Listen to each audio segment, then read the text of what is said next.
الحمد لله الذي أنزل على عبده الكتاب ولم يجعل له عوجا قيما لينذر بأسا شديدا من لدنه ويبشر المؤمنين الذين يعملون الصالحات أن لهم أجرا حسنا ماكثين فيه أبدا وينذر الذين قالوا اتخذ الله ولدا ما لهم به من علم ولا لآبائهم كبرت كلمة تخرج من أفواههم إن يقولون إلا كذبا فلعلك باخع نفسك على آثارهم إن لم يؤمنوا بهذا الحديث أسفا إنا جعلنا ما على الأرض زينة لها لنبلوهم أيهم أحسن عملا وإنا لجاعلون ما عليها صعيدا جرزا أم حسبت أن أصحاب الكهف والرقيم كانوا من آياتنا عجبا إذ أوى الفتية إلى الكهف فقالوا ربنا آتنا من لدنك رحمة وهيئ لنا من أمرنا رشدا فضربنا على آذانهم في الكهف سنين عددا ثم بعثناهم لنعلم أي الحزبين أحصى لما لبثوا أمدا نحن نقص عليك نبأهم بالحق إنهم فتية آمنوا بربهم وزدناهم هدى وربطنا على قلوبهم إذ قاموا فقالوا ربنا رب السماوات والأرض لن ندعو من دونه إلها لقد قلنا إذا شططا هؤلاء قومنا اتخذوا من دونه آلهة لولا يأتون عليهم بسلطان بين فمن أظلم ممن افترى على الله كذبا وإذ اعتزلتموهم وما يعبدون إلا الله فأووا إلى الكهف ينشر لكم ربكم من رحمته ويهيئ لكم من أمركم مرفقا وترى الشمس إذا طلعت تزاور عن كهفهم ذات اليمين وإذا غربت تقرضهم ذات الشمال وهم في فجوة منه ذلك من آيات الله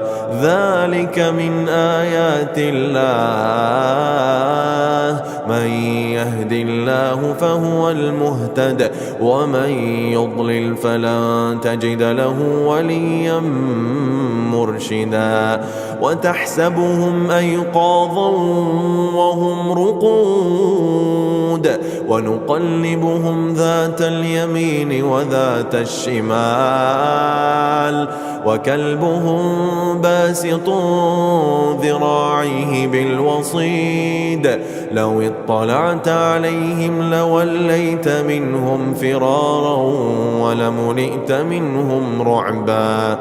وكذلك بعثناهم ليتساءلوا بينهم قال قائل منهم كم لبثتم قالوا لبثنا يوما أو بعض يوم قالوا لبثنا يوما أو بعض يوم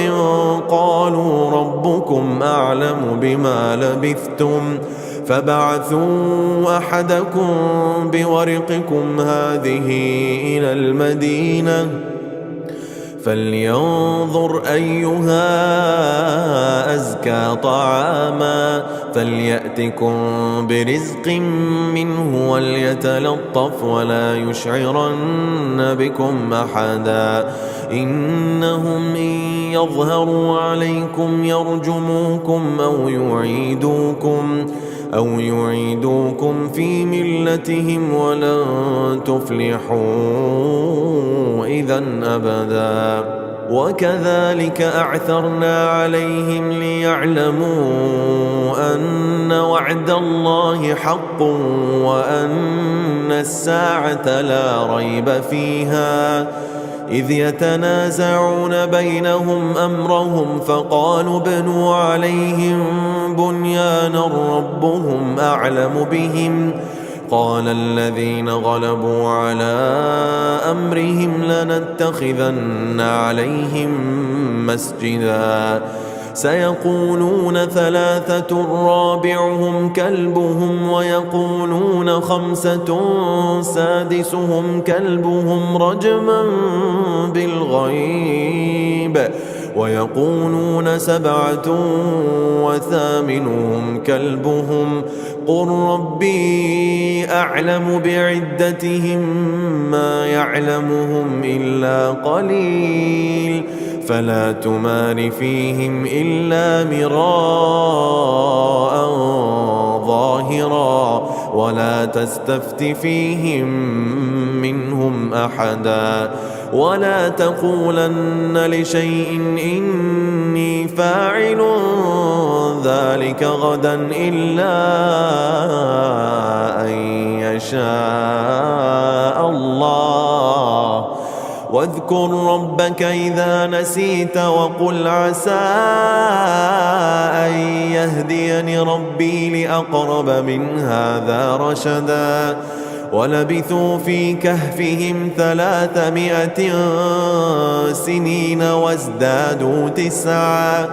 قل الله أعلم بما لبثوا له غيب السماوات والأرض أبصر به وأسمع ما لهم من دونه من ولي ولا يشرك في حكمه أحدا واتل ما أوحي إليك من كتاب ربك لا مبدل لكلماته ولن تجد من دونه ملتحدا واصبر نفسك مع الذين يدعون ربهم بالغداة والعشي يريدون وجهه ولا تعد عيناك عنهم تريد زينة الحياة الدنيا ولا تطع من أغفلنا قلبه عن ذكرنا واتبع هواه وكان أمره فرطا وقل الحق من ربكم فمن شاء فليؤمن ومن شاء فليكفر إنا أعتدنا للظالمين نارا أحاط بهم سرادقها وإن يستغيثوا يغاثوا بماء كالمهل يشوي الوجوه بئس الشراب وساءت مرتفقا إن الذين آمنوا وعملوا الصالحات إنا لا نضيع أجر من أحسن عملا أولئك لهم جنات عدن تجري من تحتهم الأنهار يحلون فيها من أساور من ذهب ويلبسون ثيابا خضرا من سندس واستبرق متكئين فيها على الأرائك نعم الثواب وحسنت مرتفقا واضرب لهم مثل الرجلين جعلنا لأحدهما جنتين من أعناب وحففناهما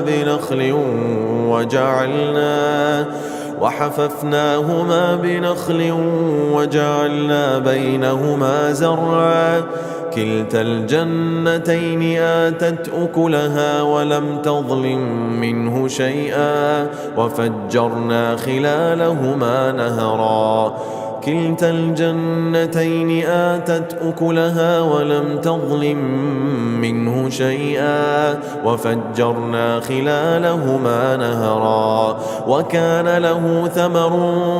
فقال لصاحبه وهو يحاوره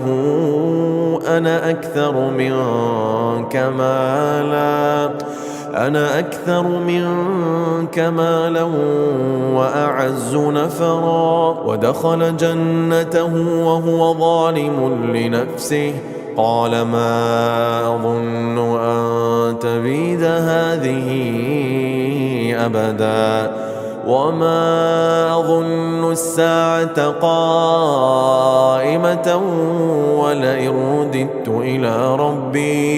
ولئن رددت إلى ربي لأجدن خيرا منها منقلبا قال له صاحبه وهو يحاوره أكفرت بالذي خلقك من تراب ثم من نطفة ثم سواك رجلا لكن هو الله ربي ولا أشرك بربي أحدا ولولا إذ دخلت جنتك قلت ما شاء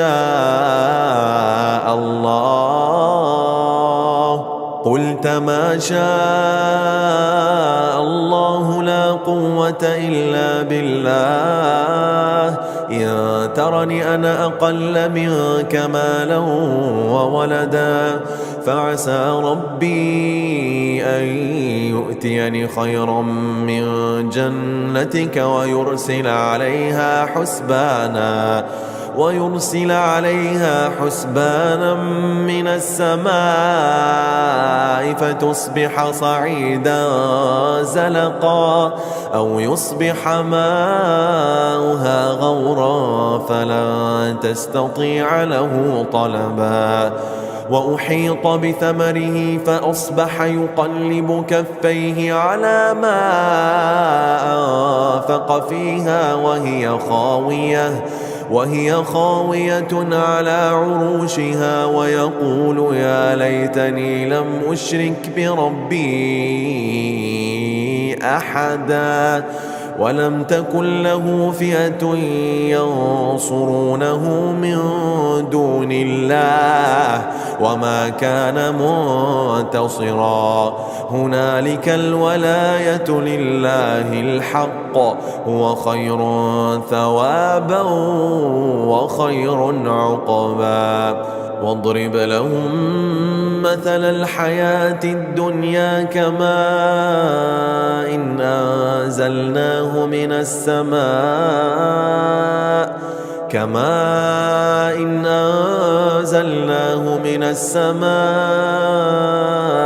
فاختلط به نبات الأرض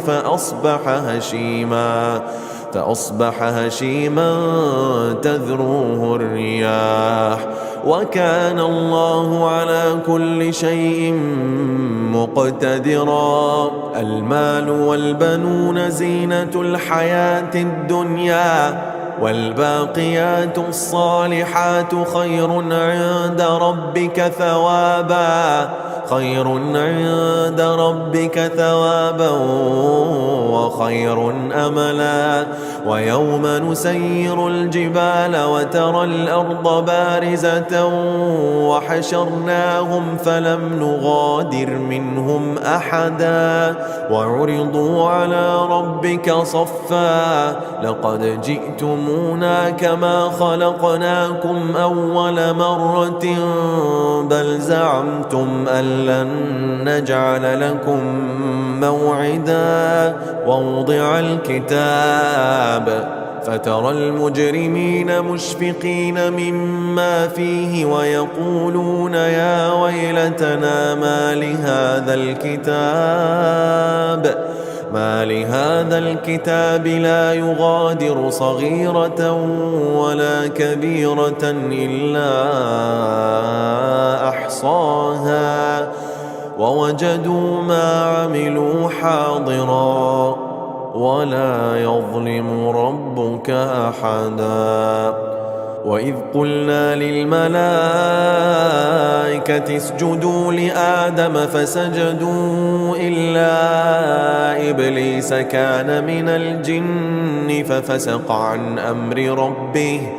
أفتتخذونه وذريته أولياء من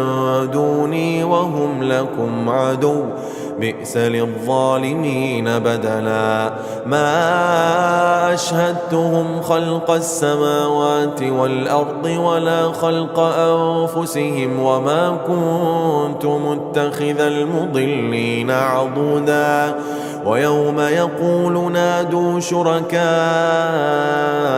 الذين زعمتم فدعوهم فلم يستجيبوا لهم وجعلنا بينهم موبقا. ورأى المجرمون النار فظنوا أنهم مواقعوها ولم يجدوا عنها مصرفا. ولقد صرفنا في هذا القرآن للناس من كل مثل وكان الإنسان أكثر شيء جدلا. وما منع الناس أن يؤمنوا إذ جاءهم الهدى ويستغفروا ربهم إلا أن تأتيهم سنة الأولين أو يأتيهم العذاب قبلا. وما نرسل المرسلين إلا مبشرين ومنذرين ويجادل الذين كفروا بالباطل ليدحضوا به الحق واتخذوا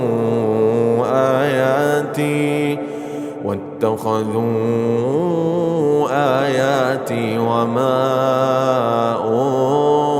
أنذروا هزوا.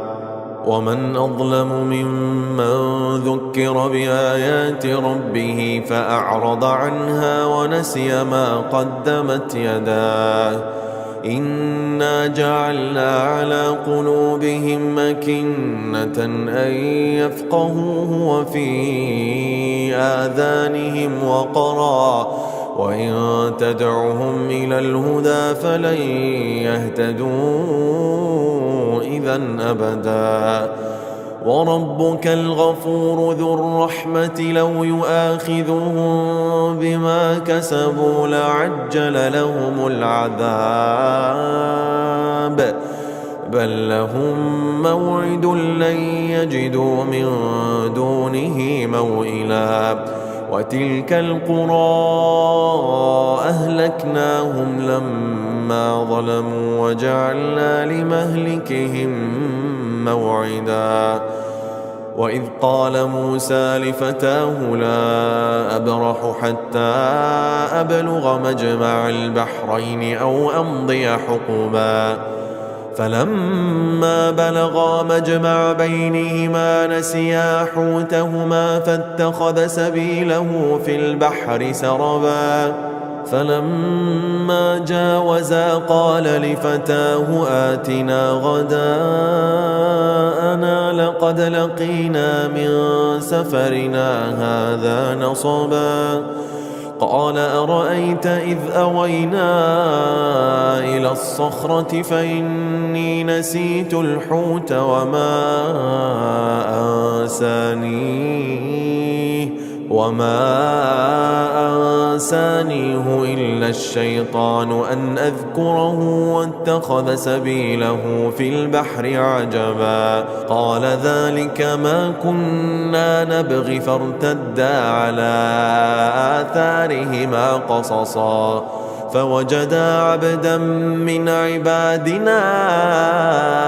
آتيناه رحمة من عندنا وعلمناه من لدنا علما قال له موسى هل أتبعك على أن تعلمني مما علمت رشدا قال إنك لن تستطيع معي صبرا وكيف تصبر على ما لم تحط به خبرا قال ستجدني إن شاء الله صابرا ولا أعصي لك أمرا قال فإن اتبعتني فلا تسألني عن شيء حتى أحدث لك منه ذكرا فانطلقا حتى إذا ركبا في السفينة خرقها قال أخرقتها لتغرق أهلها لقد جئت شيئا إمرا قال ألم أقل إنك لن تستطيع معي صبرا قال لا تؤاخذني بما نسيت ولا ترهقني من أمري عسرا فانطلقا حتى إذا لقيا غلاما فقتله قال قتلت نفسا زكية بغير نفس لقد جئت شيئا نكرا قال ألم أقل لك إنك لن تستطيع معي صبرا قال إن سألتك عن شيء بعدها فلا تصاحبني قد بلغت من لدني عذرا فانطلقا حتى إذا أتيا أهل قرية استطعما أهلها فأبوا أن يضيفوهما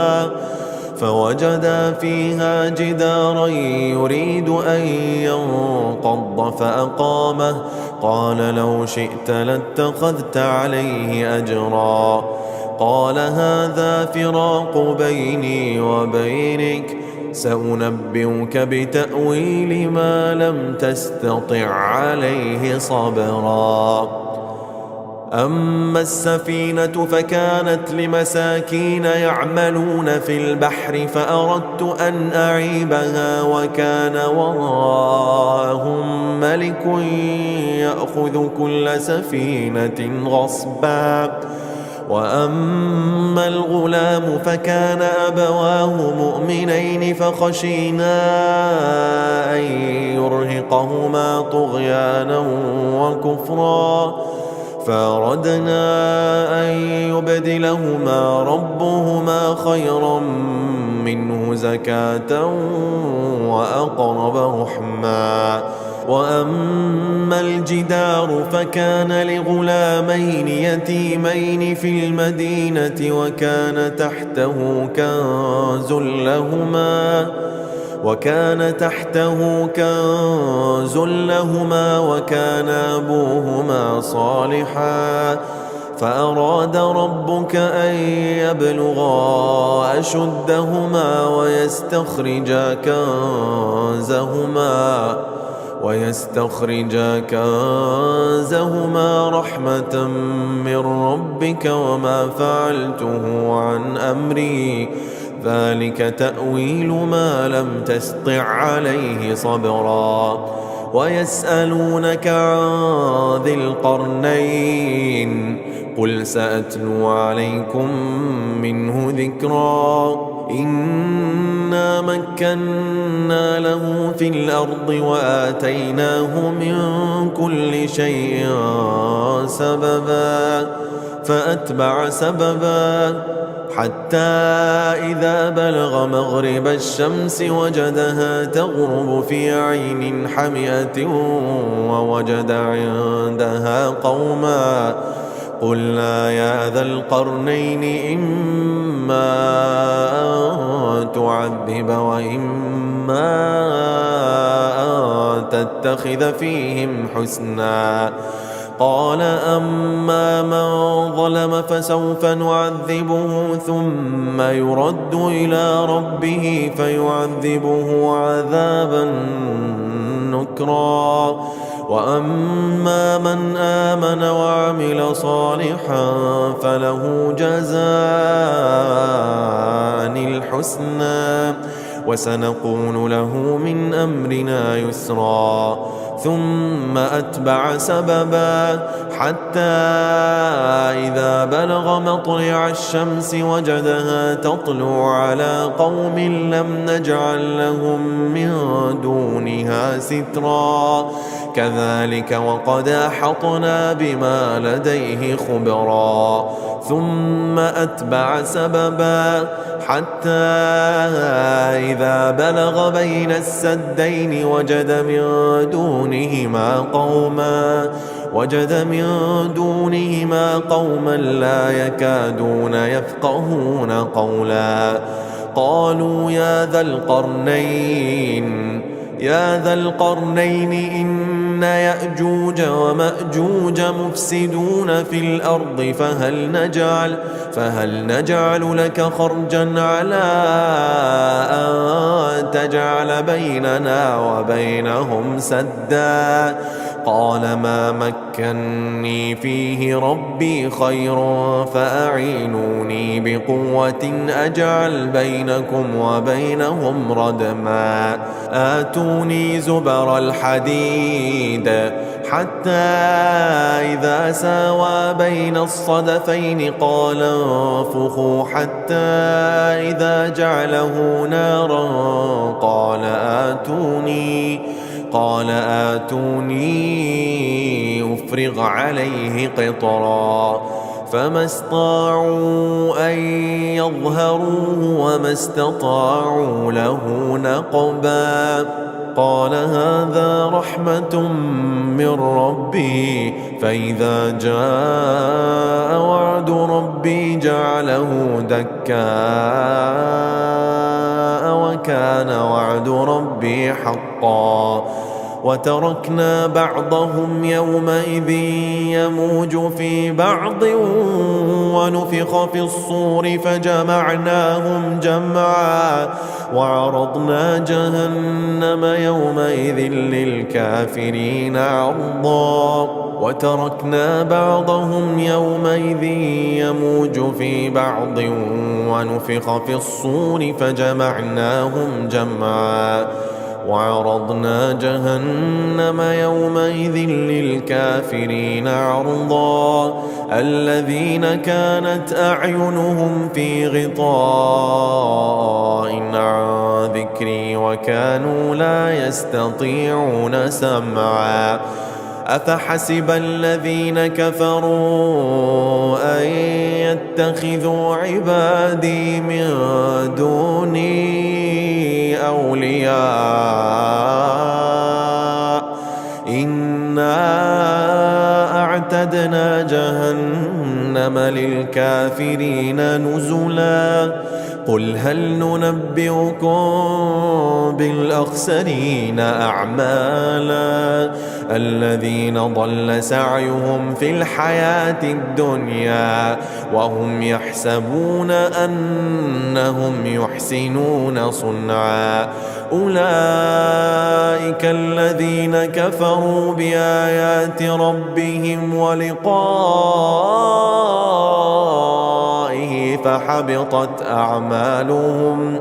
أولئك الذين كفروا بآيات ربهم ولقائه فحبطت أعمالهم فحبطت أعمالهم فلا نقيم لهم يوم القيامة وزنا ذلك جزاؤهم جهنم بما كفروا واتخذوا آياتي ورسلي هزوا إن الذين آمنوا وعملوا الصالحات كانت لهم جنات الفردوس نزلا خالدين فيها لا يبغون عنها حولا قل لو كان البحر مدادا لكلمات ربي لنفد البحر قبل أن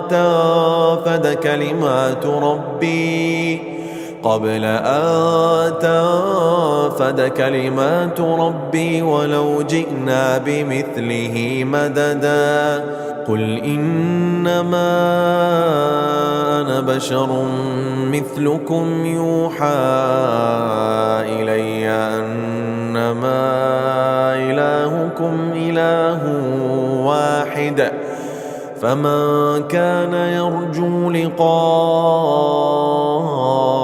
ربه فليعمل عملا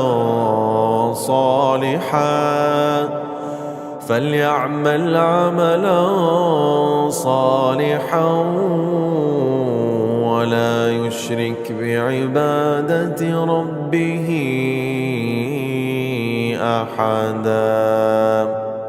الحمد لله الذي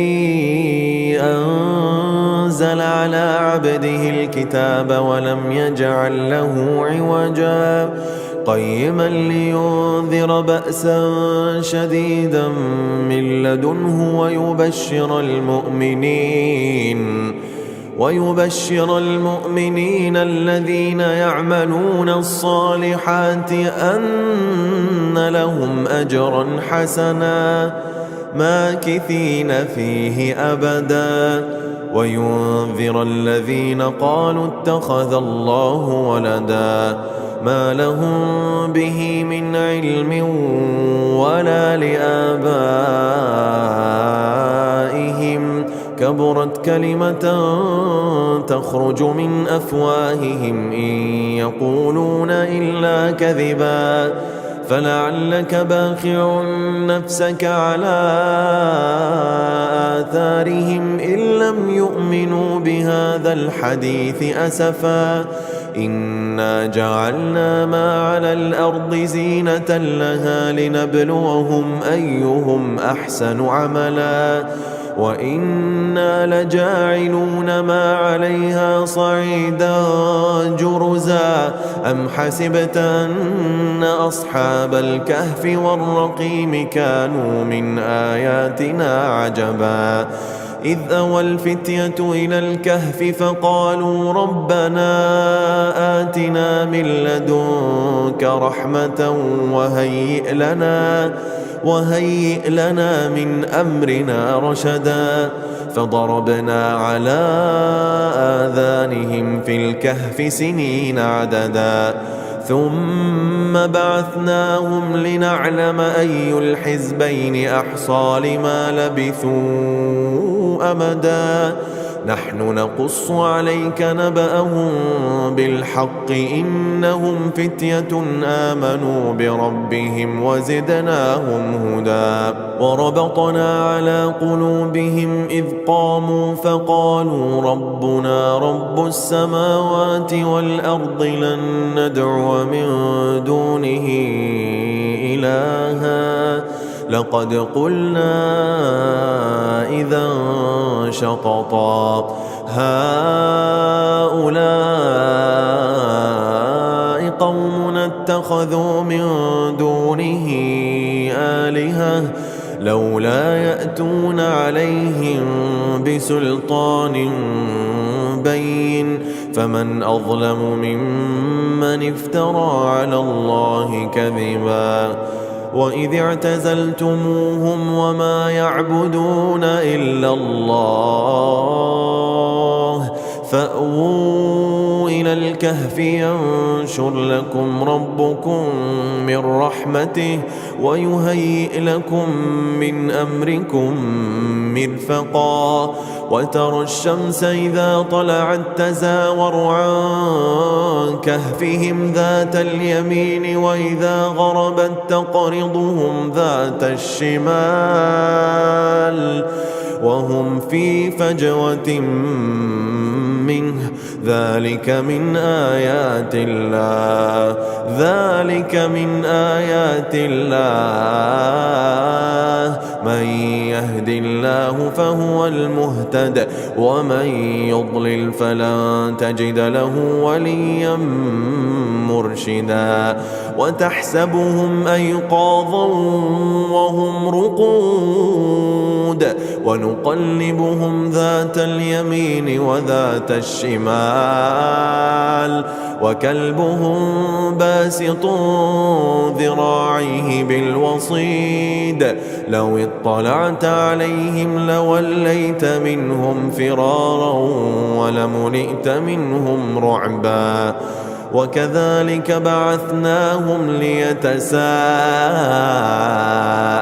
بينهم قال قائل منهم كم لبثتم قالوا لبثنا يوما أو بعض يوم قالوا لبثنا يوما أو بعض يوم قالوا ربكم أعلم بما لبثتم فبعثوا أحدكم بورقكم هذه إلى المدينة فلينظر أيها أزكى طعاما فليأتكم برزق منه وليتلطف ولا يشعرن بكم أحدا إنهم إن يظهروا عليكم يرجموكم أو يعيدوكم في ملتهم ولن تفلحوا إذا أبدا وكذلك أعثرنا عليهم ليعلموا أن وعد الله حق وأن الساعة لا ريب فيها إذ يتنازعون بينهم أمرهم فقالوا ابنوا عليهم بنيانا ربهم أعلم بهم قال الذين غلبوا على أمرهم لنتخذن عليهم مسجدا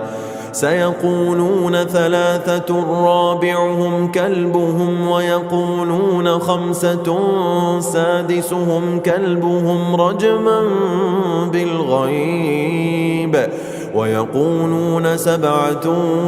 وثامنهم كلبهم قل ربي أعلم بعدتهم ما يعلمهم إلا قليل فلا تمار فيهم إلا مراء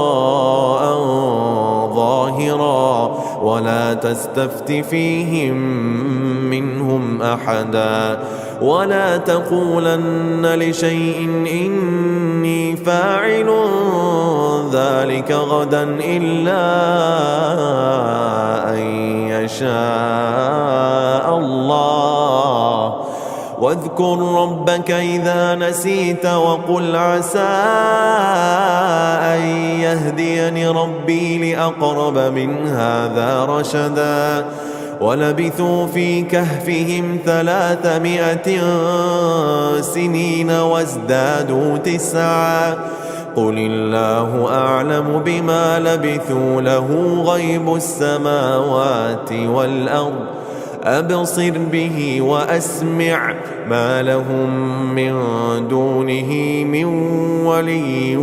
ولا يشرك في حكمه أحدا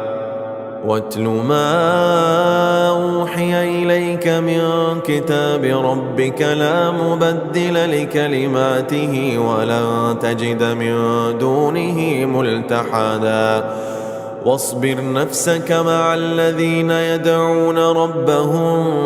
بالغداة والعشي يريدون وجهه ولا تعد عيناك عنهم تريد زينة الحياة الدنيا ولا تطع من أغفلنا قلبه عن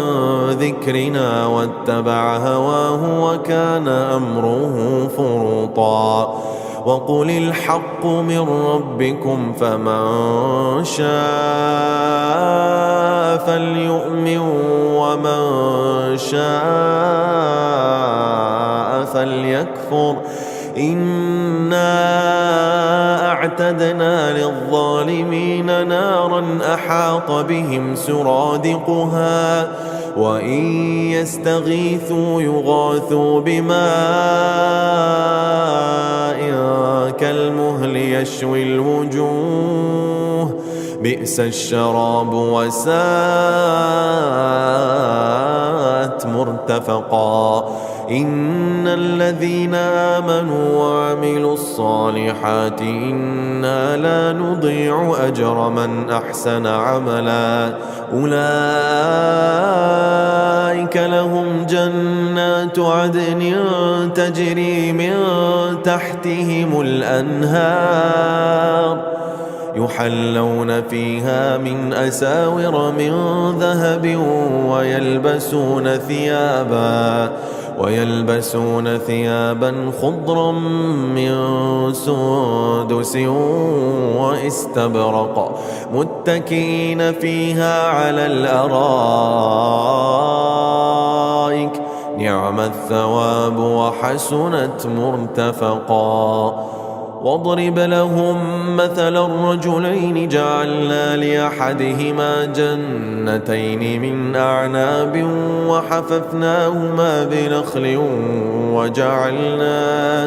وحففناهما بنخل وجعلنا بينهما زرعا كلتا الجنتين آتت أكلها ولم تظلم منه شيئا وفجرنا خلالهما نهرا كلتا الجنتين آتت أكلها ولم تظلم منه شيئا وفجرنا خلالهما نهرا وكان له ثمر فقال لصاحبه وهو يحاوره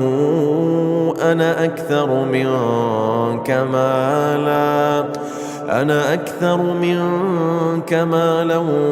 وأعز نفرا ودخل جنته وهو ظالم لنفسه قال ما أظن أن تبيد هذه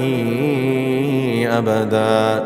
وما أظن الساعة قائمة ولئن رددت إلى ربي لأجدن خيرا منها منقلبا قال له صاحبه وهو يحاوره أكفرت بالذي خلقك من تراب ثم من نطفة ثم سواك رجلا لكن هو الله ربي ولا أشرك بربي أحدا ولولا إذ دخلت جنتك قلت ما شاء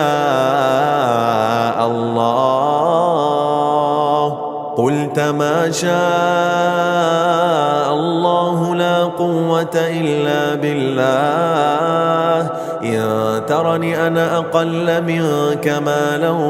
وولدا فعسى ربي أن يؤتيني خيرا من جنتك ويرسل عليها حسبانا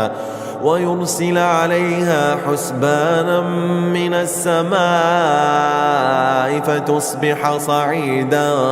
زلقا أو يصبح ماؤها غورا فلا تستطيع له طلبا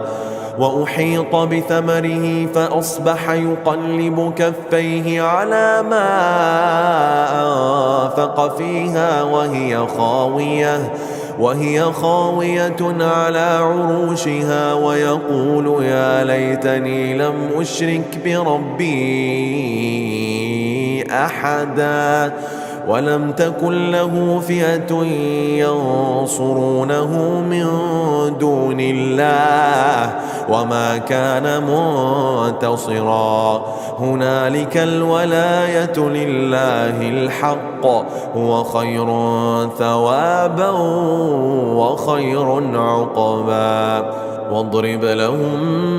مثل الحياة الدنيا كماء إن أنزلناه من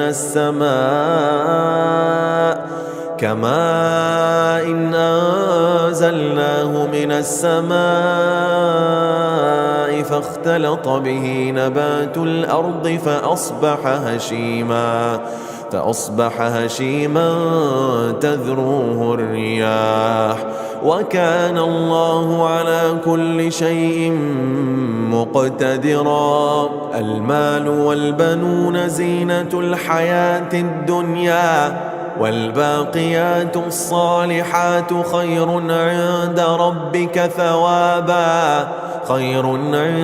ربك ثوابا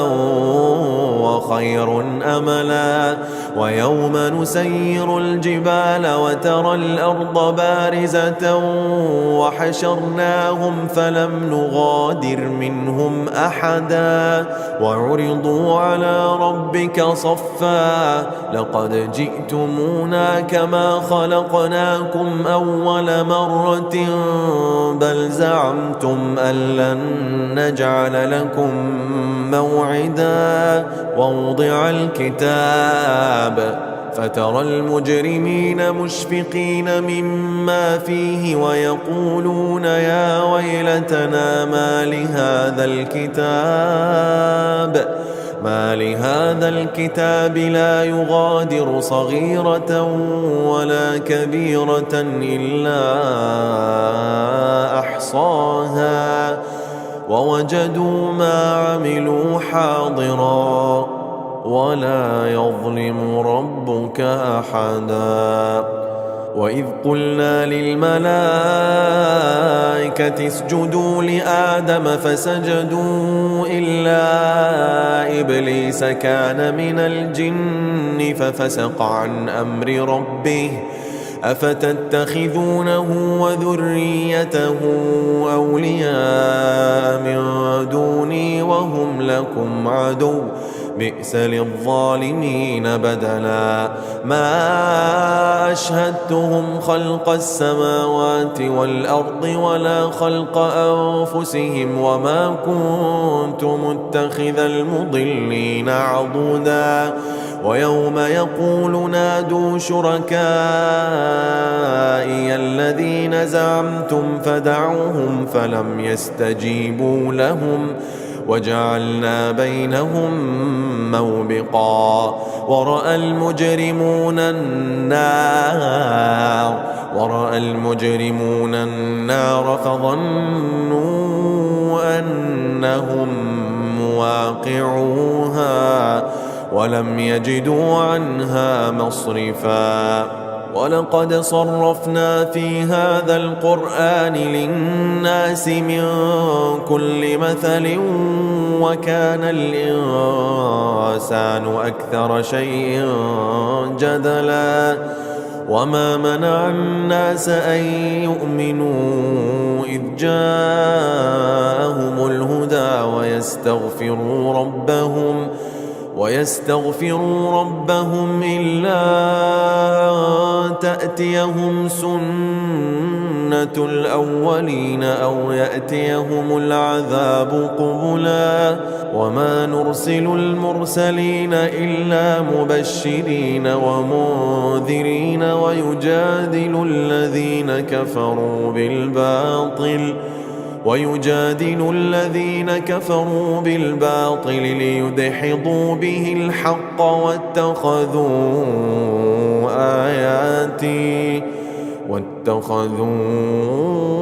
آياتي وما أنذروا هزوا. ومن أظلم ممن ذكر بآيات ربه فأعرض عنها ونسي ما قدمت يداه إنا جعلنا على قلوبهم أكنة أن يفقهوه وفي آذانهم وقرا وإن تدعهم إلى الهدى فلن يهتدوا إذا أبدا. وربك الغفور ذو الرحمة لو يؤاخذهم بما كسبوا لعجل لهم العذاب بل لهم موعد لن يجدوا من دونه موئلا. وتلك القرى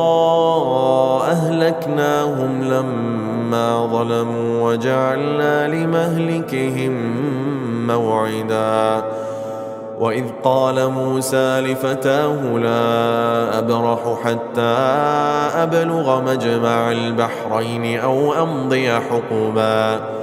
فلما بلغا مجمع بينهما نسيا حوتهما فاتخذ سبيله في البحر سربا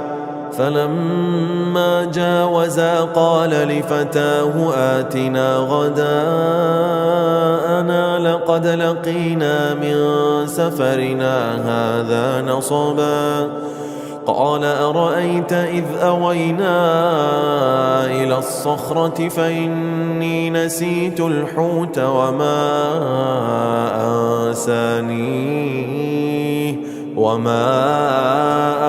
أنسانيه إلا الشيطان أن أذكره واتخذ سبيله في البحر عجبا. قال ذلك ما كنا نبغي فارتدا على آثارهما قصصا فوجدا عبدا من عبادنا آتيناه رحمة من عندنا وعلمناه من لدنا علما. قال له موسى هل أتبعك على أن تعلمني مما علمت رشدا؟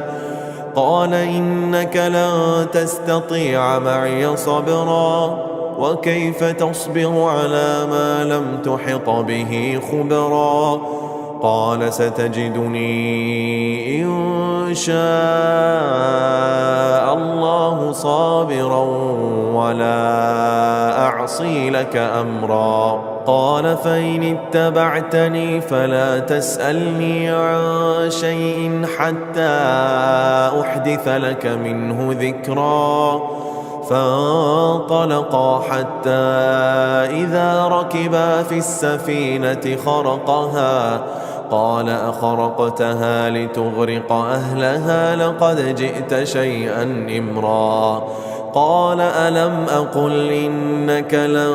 تستطيع معي صبرا. قال لا تؤاخذني بما نسيت ولا ترهقني من أمري عسرا. فانطلقا حتى إذا لقيا غلاما فقتله قال قتلت نفسا زكية بغير نفس لقد جئت شيئا نكرا. قال ألم أقل لك إنك لن تستطيع معي صبرا. قال إن سألتك عن شيء بعدها فلا تصاحبني قد بلغت من لدني عذرا. فانطلقا حتى إذا أتيا أهل قرية استطعما أهلها فأبوا أن يضيفوهما فوجدا فيها جدارا يريد أن ينقض فأقامه. قال لو شئت لاتخذت عليه أجرا. قال هذا فراق بيني وبينك سأنبئك بتأويل ما لم تستطع عليه صبرا. أما السفينة فكانت لمساكين يعملون في البحر فأردت أن أعيبها وكان وراءهم ملك يأخذ كل سفينة غصبا. وأما الغلام فكان أبواه مؤمنين فخشينا أن يرهقهما طغيانا وكفرا فأردنا أن يبدلهما ربهما خيرا منه زكاة وأقرب رحما. وأما الجدار فكان لغلامين يتيمين في المدينة وكان تحته كنز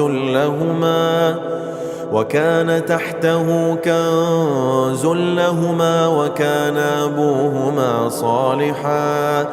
فأراد ربك أن يبلغا أشدهما ويستخرجا كنزهما رحمة من ربك وما فعلته عن أمري ذلك تأويل ما لم تسطع عليه صبرا. ويسألونك عن ذي القرنين قل سأتلو عليكم منه ذكرا. إنا مكنا له في الأرض وآتيناه من كل شيء سببا فأتبع سببا حتى إذا بلغ مغرب الشمس وجدها تغرب في عين حمئة ووجد عندها قوما قلنا يا ذا القرنين إما أن تعذب وإما أن تتخذ فيهم حسنا. قال أما من ظلم فسوف نعذبه ثم يرد إلى ربه فيعذبه عذابا نكرا. وأما من آمن وعمل صالحا فله جزاء الحسنى وسنقول له من أمرنا يسرا. ثم أتبع سببا حتى إذا بلغ مطلع الشمس وجدها تطلع على قوم لم نجعل لهم من دونها سترا كذلك وقد أحطنا بما لديه خبرا. ثم أتبع سببا حتى إذا بلغ بين السدين وجد من دونهما قوما لا يكادون يفقهون قولا. قالوا يا ذا القرنين إن يأجوج ومأجوج مفسدون في الأرض فهل نجعل لك خرجا على أن تجعل بيننا وبينهم سدا. قال ما مكني فيه ربي خير فأعينوني بقوة أجعل بينكم وبينهم ردما. آتوني زبر الحديد حتى إذا ساوى بين الصدفين قال انفخوا حتى إذا جعله نارا قال آتوني أفرغ عليه قطرا. فما استطاعوا أن يظهروه وما استطاعوا له نقبا. قال هذا رحمة من ربي فإذا جاء وعد ربي جعله دكاء وكان وعد ربي حقا. وتركنا بعضهم يومئذ يموج في بعض ونفخ في الصور فجمعناهم جمعا وعرضنا جهنم يومئذ للكافرين عرضا وتركنا بعضهم يومئذ يموج في بعض ونفخ في الصور فجمعناهم جمعا وعرضنا جهنم يومئذ للكافرين عرضا الذين كانت أعينهم في غطاء عن ذكري وكانوا لا يستطيعون سمعا أفحسب الذين كفروا أن يتخذوا عبادي من دوني أولياء إنا أعتدنا جهنم للكافرين نزلا قل هل ننبئكم بالأخسرين أعمالا الذين ضل سعيهم في الحياة الدنيا وهم يحسبون أنهم يحسنون صنعا أولئك الذين كفروا بآيات ربهم ولقائه فحبطت أعمالهم أولئك الذين كفروا بآيات ربهم ولقائه فحبطت أعمالهم فلا نقيم لهم يوم القيامة وزنا ذلك جزاؤهم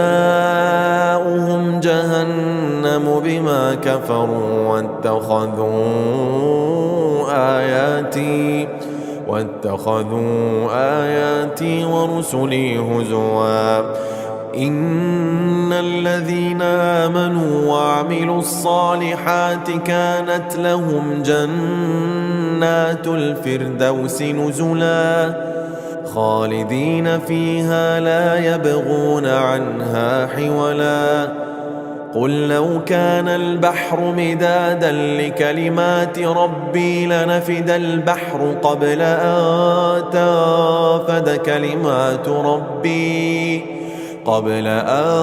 تنفد كلمات ربي ولو جئنا بمثله مددا قل إنما أنا بشر مثلكم يوحى إلي أنما إلهكم إله واحد فمن كان يرجو لقاء ربه فليعمل عملا